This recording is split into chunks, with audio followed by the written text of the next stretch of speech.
Well, you talk about driving a race car, and it's an incredible experience because not everybody gets to do it, first and foremost. I mean, I'm a kid that grew up in St. Louis, Missouri, had a father that raced as a local hobby, an older brother that became a NASCAR Hall of Famer, Rusty Wallace, a younger brother, Kenny, and you know, you get to roll in. Let's take Daytona, for example. You're on the grid. You're getting ready to line up for the Daytona 500, the great American race. And thousands of people are there cheering you on, and your adrenaline is high as can be, and you're trying to stay calm that whole time.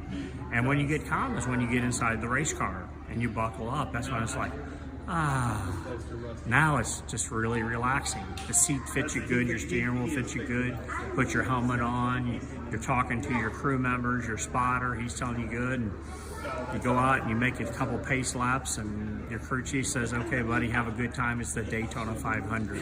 If you win this thing, the world will know you're here. So we went and, you know, you run those races. The best I ever ran in the Daytona 500 was 4th. But I won the inaugural truck race at Daytona, I won an ARCA race there, I won a Busch race at Daytona. So I've won some major races. It makes me feel really good. Talk about it, passing cars, you know, you got to depend on where you're starting in the race. If you're starting towards the front, you hope you're not passing anybody.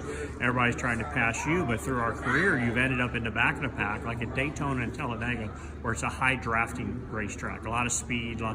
You know, you might go from literally last 40 cars in the field, you're 40th, and you're leading that race in 15 laps because the draft is so strong and you're going up through the middle, the vacuum that's created through the draft. A lot of things that happen other than just driving the race car. You know, the air plays a big factor there. Your car's got to be fast, it's got to handle well, and you got to go everywhere that the competitors are not. If you follow them, you're just going to follow them. So you got to pick 1 or 3 or 4 lanes to go into that they're not there, and hopefully it's the right choice. And you know, sometimes they say it's a little butt puckering experience now and then. You know, you get in there a little aggressive, and those type of racetracks you run wide open most the whole time. So do you lift? Do you drag the brake? You're not sure. But what a great experience. Then you take that and go to different racetracks in Atlanta, Charlotte, where you have to lift. You're driving in there and you're racing totally different than you run Daytona and Talladega. It's just totally different concept. Cars got to be different, the whole bit. So drivers are pretty smart people, really. They're, you know, the old story, oh, just strap them in and let them go. They don't need to know much. No, we're very intelligent.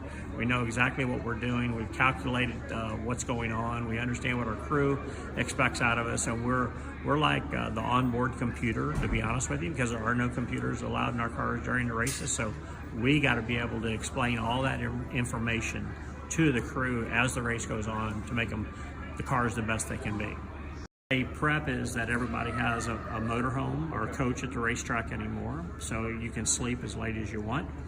When I say as late as you want, 9 o'clock, get up, get you some breakfast there. Normally your wife or girlfriend's with you, and if not, you got a coach driver that drove the bus to the racetrack. He'll fix you some breakfast or whatever. I don't cook, so that gets me out of the scenario.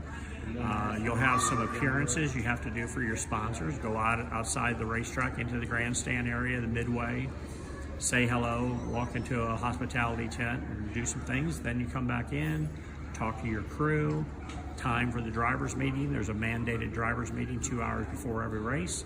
If you miss the driver's meeting, you start in the back of the pack. At that point, then you get out of the driver's meeting, go back, finish your stuff in your motorhome, run by, say hi to sponsors again, get dressed and go to driver's introduction. You have to, another mandatory thing you have to do, you have to attend driver's introduction in the position where you're supposed to go out. If you show up late for that, they put you in the back of the pack. So there's penalties for both missing the driver's meeting and missing driver's introduction. And then from that, that's the pre-race stuff. Now I've shortened that all into about 2 minutes, which that's 4 hours in the morning. But it's just, you're there to race, you're there to do your living. That's how we make a living. You're there to try to be as sociable with the people you can in the time frame that you have. And normally most of the sponsorship dignitaries that are tied to the race sponsorship or to your team are there on Sunday. They're not there so much on Friday and Saturday. So, you know, you gotta be on your A game come Sunday, as they say. And then when you get walked up to the car, you walk up, you stand there, you wait for driver's introduction, the national anthem. Our whole racing world is very patriotic, so there's always a national anthem that's played, and we're not like say some other sports where we actually honor our national anthem and we stand and respect it. And then you crawl in your race car and you get suited up and you go. We're standing here right now at the Winston Cup Museum that covered a lot of years of racing. And if the management of NASCAR will keep a very open mind, the sport, you hope, has another, it's been around 60 or 70 years, or 75 years now, I think it is. You hope it's around another 75 or 100 years, but it's going to take guidance and leadership. You got to remember, when this sport started, it was run by a single family, the France family. We joke about it. I want to clarify, this is a joke. It's a legalized dictatorship. They told us what to do, and we all liked that because there was a boss. The rules were the same for everybody, and they were racers. They grew up around it. They promoted it.